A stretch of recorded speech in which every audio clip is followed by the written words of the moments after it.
Selamat datang di artikel Cangkir YouTube. Inilah lanjutan kisah Henshin pada episode 434 yang lalu. Episode 435.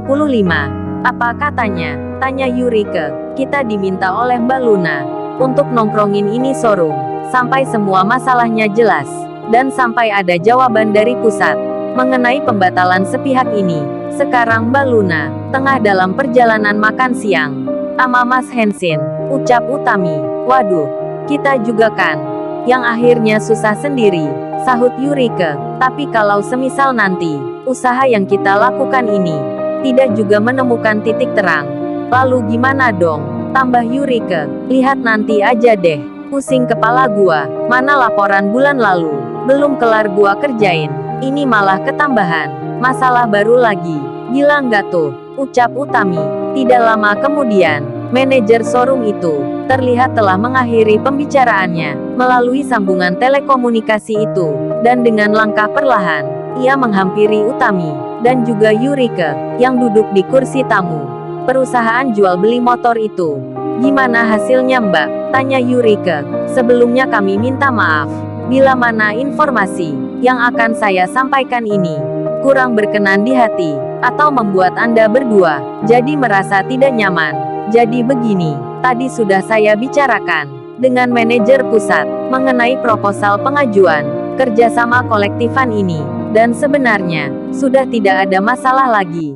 Bahkan menurut mereka, proposal ini sudah sesuai dengan SOP yang berlaku. Namun karena satu dua hal, proposal ini harus dibatalkan untuk di ACC. Ketika saya tanyakan apa sebabnya, mereka tidak memberikan jawaban pasti. Hanya saja, mereka mengatakan bahwa company ownernya yang meminta proposal ini untuk dikembalikan tanpa penjelasan, yang saya sendiri kurang seberapa paham. Kenapa pengajuan ini dibatalkan sepihak? Ucap manajer cantik itu. Sebentar dulu deh Mbak, tadi Anda bilang kalau owner baru perusahaan yang meminta pengajuan kami dikembalikan. Emang sejak kapan perusahaan ini ganti pimpinan? Perasaan di proposal kami masih tertera nama pimpinan yang lama, Bapak Kalista Gunawan. Perasaan pengajuan ini baru kami sodorkan beberapa minggu yang lalu deh. Dan yang lebih mengagetkannya, kita di sini bukan orang baru loh Mbak. Bahkan sudah beberapa kali kita dipercaya mengambil barang di sini. Selama ini pun, tagihan yang masuk ke perusahaan kami selalu tepat waktu, tidak pernah telat, sekalipun hanya sehari, sampai hingga angsuran yang terakhir kan. Tapi sekarang, kok tiba-tiba aneh gini ya? Protes Utami dengan perasaan kecewa. Itu dia masalahnya Mbak, saya juga kurang seberapa paham. Sebagaimana yang telah saya jelaskan di awal pembicaraan tadi, ada apa dan kenapa pengajuan yang biasanya lancar tiba-tiba ditolak sepihak. Memang terkesan sangat aneh sih, ucap manajer showroom itu. Emang siapa sih owner barunya? Pasti dia belum kenal sama bos kita ya, sahut Yurike. Sebentar, saya lupa namanya. Pak Haris. Nama pemilik baru perusahaan ini siapa ya? Tanya manajer itu pada salah seorang kepala mekanik showroom. Kalau nggak salah sih, namanya Bapak Yanuarta atau Pak Tirta gitu. Lupa ingat juga saya. Hehehe, sahut kepala bengkel itu, yang langsung dijawab secara bersamaan oleh Utami dan Yurike. Apa? Pak Tirta? Serius Pak? Dia orangnya? Ada fotonya nggak sih? Tanya Yurike. Sepertinya sih ada. Emang Mbaknya kenal sama Pak Yanuarta? Ucap manajer showroom itu. Kenal sih nggak, tapi tahu aja. Itu pun kalau beneran dia Pak Tirta yang kami berdua maksudkan. Tapi kalau ternyata bukan, ya berarti dugaan kami yang salah, sahut Utami. Jadi gimana? Ada nggak fotonya Mbak? Tanya Yurike. Ada kok. Sebentar ya. Kemarin kalau nggak salah, gua dikirimin ama Bang Yulis. Pastinya sih udah masuk ke galeri, ucap manajer cantik itu, sembari mencari foto Pak Tirta di dalam galeri ponselnya. Nah ini nih orangnya, ini owner kita yang baru, yang pakai kemeja putih, di samping wanita ini, tambah manajer cantik itu, sembari menunjukkan foto Pak Tirta, yang berada persis di samping Angelika. Sontak saja, temuan itu membuat Utami, maupun Yurike, terkejut bukan kepalang. Astaga, beneran dia loh ini. sahut Yurike, yang diperkuat dengan perkataan Utami. Pantes aja proposal kita dibatalkan sepihak. Ternyata dia dalang dari semua kekisruhan ini. Kurang asem banget nih orang. Sembari Utami mengeluarkan ponselnya dari dalam saku jaket, dan kemudian segera menghubungi Luna. Telelulit, telelulit, telelulit, telelulit, telelulit, telelulit. Sementara di posisi lain, Luna Hutahean, yang saat ini bersama dengan Henshin di sebuah restoran siput, melihat ke arah ponselnya yang tengah berdering di atas meja.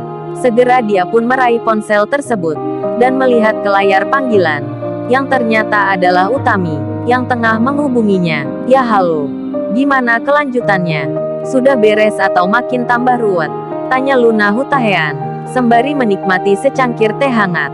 Makin konyol, seru, dan juga menegangkan. Tahu nggak sih, siapa dalang di balik batalnya kerjasama kita? Ternyata dia orang lama yang pernah bermasalah dengan perusahaan bos besar, ucap Utami. Emang siapa dia Mi? Kok bisa sih dia ikutan nimbrung di perusahaan itu?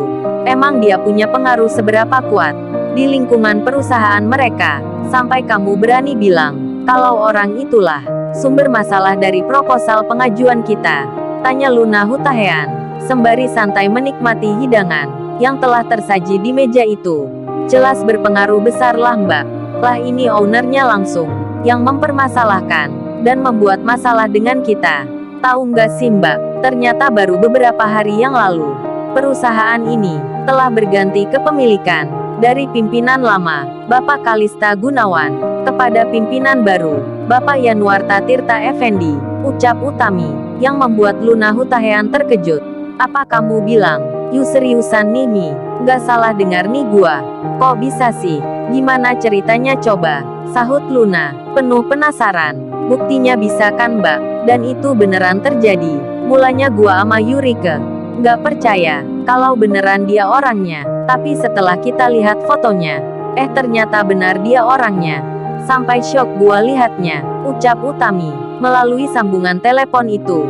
Sementara mereka berdua tengah asyik berbicara, tiba-tiba manajer showroom yang cantik itu bertanya. Ternyata mbaknya mengenal sosok Pak Yanuarta.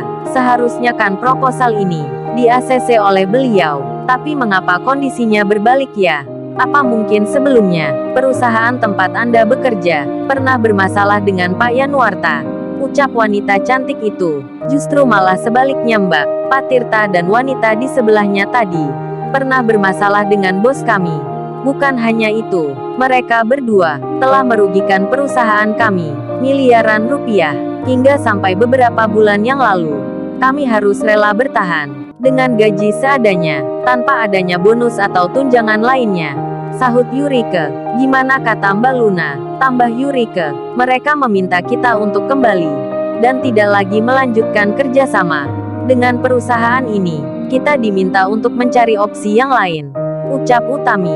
Sedangkan manajer showroom yang mendengar perkataan keduanya semakin bertambah bingung. Di sisi lain, Pak Tirta adalah atasannya yang harus ditaati semua SOP-nya. Namun di sisi lain, ia telah mendengar hal negatif tentang Pak Tirta dari dua mantan rekan kerjanya dulu. Lalu, bagaimana kisah selanjutnya? Subscribe channel ini untuk episode berikutnya. Terima kasih.